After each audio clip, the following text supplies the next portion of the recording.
प्रिय विद्यार्थियों, हिंदी व्याख्यानमाला में आप सभी का पुनः स्वागत है।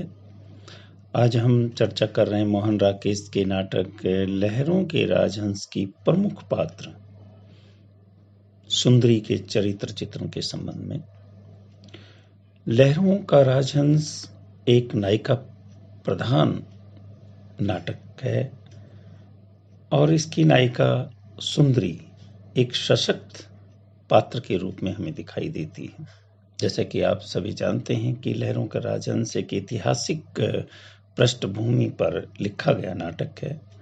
इस नाटक की घटनाओं का संबंध नंद की अपेक्षा सुंदरी से अधिक है और ये कहना भी अलग तरह नहीं होगा कि उसकी जो उपस्थिति में नंद कुछ हमें हतप्रभ सा दिखाई देता है। जब भी नंद और सुंदरी आमने सामने होते हैं तो असहज हो जाता है और उसकी उचित अनुचित इच्छाओं की पूर्ति के लिए नंद सदैव तत्पर बना दिखाई देता है। रंगमंच पर हमें सुंदरी नंद से पहले दिखाई देती है तथा नाटक के अंत में भी वह नंद के रंगमंच से गमन के पश्चात अंत तक दिखाई देती है। कामोत्सव की योजना और उसके प्रबंध में सुंदरी का ही प्रमुख हाथ लगता है।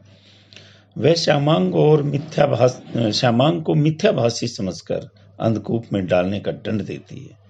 दूसरे अंक में भी प्राय उसके ही प्रसाधन के वर्णन से भरा पड़ा है और इस दृष्टि से हम देखें तो सुंदरी की जो चारित्रिक विशेषताएं हैं निम्न बिंदुओं के रूप में हमारे सामने आती हैं, जैसे कि वो एक अत्यधिक आत्मविश्वासी है, ईर्ष्यालु स्त्री के रूप में है, संकालु भी है, स्वाभिमानी है, हृदय उसका सहृदय है, प्रेम गर्विता पत्नी के रूप में भी हमें दिखाई देती है। तो अनेक विशेषताओं को हम यहाँ विस्तार से उनके ऊपर चर्चा करेंगे। सबसे पहले अत्यधिक आत्मविश्वासी रूप हमें देखने को मिलता है। सुंदरी में आत्मविश्वास अत्यधिक प्रचुर मात्रा में मिलता है। अपने निर्णय लेने की क्षमता पर उसे पूरा भरोसा है। अत्यधिक आत्मविश्वास के फलस्वरूप वह अपने पति नंद को गौतम बुद्ध के पास क्षमा याचना के लिए भेज देती है। देखिए कि किस तरह से बहुत बड़ा आत्मविश्वास है कि नंद के पास नंद जब बुद्ध के पास जाएगा तो वो डिगेगा नहीं। ऐसा आत्मविश्वास बहुत कम लोगों में देखने को मिलता है। इस विषय में जो वो उद्गार व्यक्त करती है वो एक इस संबंध में कहती है कि मैंने विश्वास से उन्हें भेजा था, चाहती तो उस समय रोक सकती थी, परंतु रोकना मैंने नहीं चाहा, क्योंकि रोकना दुर्बलता होती है। मन में कहीं ये साल बनी रहती है कि मैंने उन्हें नहीं जाने दिया, कि कहीं उसका अर्थ होता कि उस और अपने पर मुझे विश्वास नहीं था। देखिए कितनी दृढ़ता है, कितना आत्मविश्वास है उससे अपने आप पर। वह हर काम के लिए स्वयं पर बहुत निर्भर रहती है। श्यामांग को भी वह अंधकूप में अति आत्मविश्वास के कारण डलवा देती है। जब अलका से उसे श्यामांग की मानसिक दशा का पता चलता है तो उसे कुएं से निकलवा कर उपचार का भी आदेश दे देती है।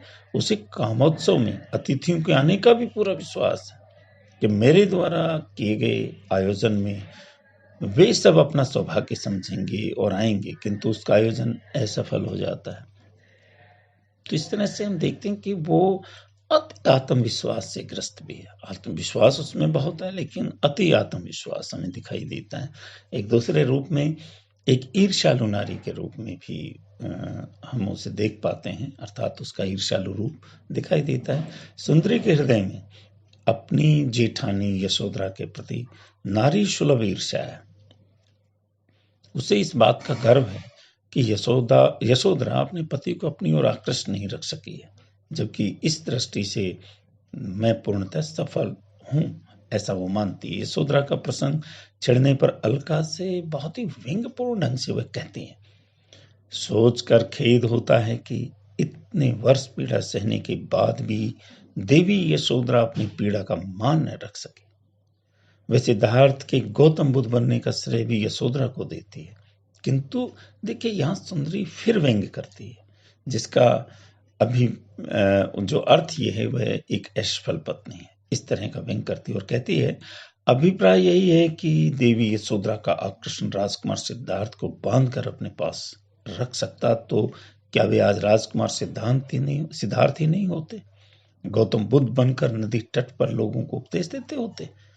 अब इसी प्रकार कामोत्सव के अवसर के मूल में भी सुंदरी की यशोधरा के प्रति ईर्ष्या और उद्दंडता का भाव भी है। ठीक उसी रात्रि को कामोत्सव का आयोजन करना, जिसके प्रभात में यशोधरा बौद्ध धर्म में दीक्षित होने वाली थी। ठीक इसी प्रकार जब नंद यशोधरा से मिलकर आता है और सुंदरी से कहता है कि देवी यशोधरा ने तुम्हारे लिए आशीर्वाद भेजा है, तो वह इस आशीर्वाद को उनकी आत्मवंचना बताती है और कहती है, आत्मवंचना की भी एक सीमा होती है। आज के दिन वे आशीर्वाद देंगी और मुझे प्रश्न चिन्ह लगाती। मन में क्या सोच रही होंगी मैं अच्छी तरह से जानती हूँ उन्हीं के काम। इस तरह से संपूर्ण नाटक की इस कथ्य में सुंदरी एक ईर्ष्यालु पत्नी के रूप में, ईर्ष्यालु नारी के रूप में हमें दिखाई देती है। और एक खास विशेषता उसमें यह है कि वो एक शंकालु स्त्री भी है। जैसे आमतौर पर स्वाभाविक रूप से शंका की स्थिति उसमें हमें दिखाई देती है। सुंदरी के हृदय में सदैव ये शंका रहती है कि देवी यशोधरा और कपिल वस्तु के अन्य लोग उसकी सुखमयी गृहस्थी को उजाड़ना चाहते हैं और उसकी योजनाओं में विघल डालने की चेष्टा करते रहते हैं। ऐसी आशंका पूरे उस नाटक में सुंदरी के चरित्र में हमें दिखाई देती है। श्यामांग द्वारा कमल ताल में पत्थर फेंकने पर वह सोचती है कि ये कोई षड्यंत्र कर रहा है। इसी तरह जब कामोत्सव में आमंत्रित अतिथि नहीं आते तो इसे भी वह एक प्रकार का षड्यंत्र ही समझती है। और नंद द्वारा ये कहे जाने पर कि इस प्रकार अव्यवस्थित नहीं होते हैं तो वह कह उठती है नंद से, मैं अव्यवस्थित नहीं हूं, किसी का कोई षड्यंत्र मुझे अव्यवस्थित नहीं कर सकता। अब इस तरह की बात कहना भी लगता है जैसे कि वो शंका से घिरी हुई है। कमल ताल से राजहंसों का उड़ जाना भी उसे एक षड्यंत्र ही प्रतीत होता है, जो स्वाभाविक प्रक्रिया है। कहीं भी हर घटना और हर स्थिति में उसे शंका बांधे रहती है, शंका में डूबी रहती है। एक विशेषता ये भी है कि जिस तरह से वो एक आत्मविश्वास से भरी भी, उसी तरह से स्वाभिमानी स्त्री के रूप में भी हमें दिखाई देता है। उसका जो चरित्र है एक स्वाभिमानी स्त्री के रूप में भी दिखता है।